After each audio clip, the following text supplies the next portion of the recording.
نماز عید کا جو طریقہ وہ کیا ہے، نماز عید جو ہے یہ واجب ہے، اور عید کا جو خطبہ سننا وہ بھی واجب ہے۔ خطبہ شروع ہو جائے لوگ چلے جاتے ہیں، یہ غلط ہے، وہ عید کی طرح وہ بھی واجب ہے، اس کو لازماً سنیں۔ اس کے بعد دعا، اجتماعی دعا ہوتی ہے، اس میں آپ ضرور شرکت کریں۔ اس میں عید کی نماز کی نیت کیسے کریں گے کہ آدمی نیت کرے کہ میں عید الفطر کی نماز کی نیت کرتا ہوں 6 زائد تکبیروں کے ساتھ واسطے اللہ کے، پیچھے اس امام کے، بس یہ آپ کو نیت کرنی ہے۔ نیت کے بعد آپ نے جب اللہ اکبر کہتے ہوئے کانوں کو آپ نے ہاتھ لگانا ہے، جیسے عام نماز ہم پڑھتے ہیں، اور پھر ناف کے نیچے آپ نے ہاتھ باندھ لیا، پھر جیسے نماز میں ہم ثنا پڑھتے ہیں ویسے ہم ثنا پڑھیں گے۔ اچھا، ثنا کے بعد جو ہے امام 3 دفعہ جو ہے اللہ اکبر کہے گا، اس میں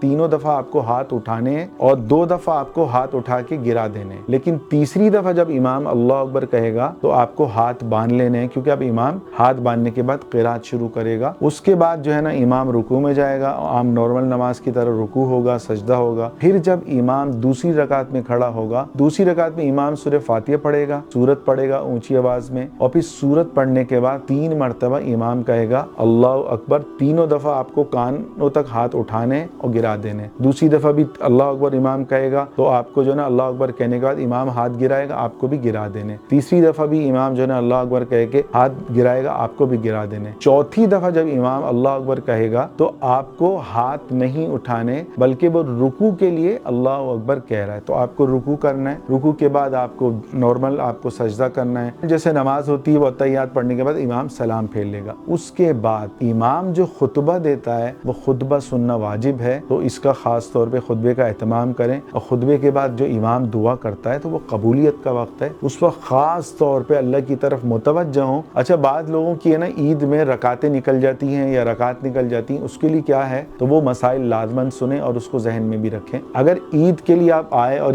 تکبیریں آپ کی نکل گئی، آپ کو سورہ فاتحہ یا سورت ملی، تکبیر امام کہہ چکا، تو آپ کو کیا کرنا ہے، تکبیر تحریمہ کے بعد آپ کو اللہ اکبر کہہ کے 3 دفعہ ہاتھ اٹھانے، ہاتھ چھوڑنے، تیسری تکبیر کے بعد آپ امام کے ساتھ شامل ہو جاؤ گے، یا آپ کو جو ہے نا گویا کہ تکبیریں مل گئی۔ اگر کسی کو رکوع ملا تو اس کو یہ ہے کہ اگر وہ 3 تکبیریں کہنے کے بعد اس کو ہے کہ میں رکوع مجھے مل سکتا ہے، تو پہلے وہ تکبیر تحریمہ کہے گا، 3 دفعہ اللہ اکبر کہے گا، پھر وہ رکوع میں جائے گا۔ لیکن کسی کو لگتا ہے کہ مجھے رکوع نکل جائے گا میرا، وہ تکبیر تحریمہ کے بعد رکوع میں جائے گا اور جو رکوع میں ہی تکبیر پڑھنے کی کوشش کرے گا، تو گویا کہ اس کو تکبیریں مل گئیں۔ ان تکبیروں میں رکوع میں وہ ہاتھ نہیں اٹھائے گا۔ اچھا، اگر کسی کی ایک پوری رکعت ہی نکل گئی، کو سجدہ ملا یا، تو اس کے لیے وہ کیا کرے گا، سلام کے بعد وہ جب قیام کے لیے کھڑا ہوگا تو 3 دفعہ اللہ اکبر کہہ کے 2 دفعہ جو ہے وہ ہاتھ نیچے کرے گا، اور تیسری تکبیر کے بعد ہاتھ باندھ کے سورہ فاتحہ سورت پڑھ کے اور اسی طرح رکوع سجدہ کر کے اپنی نماز مکمل کر لے گا۔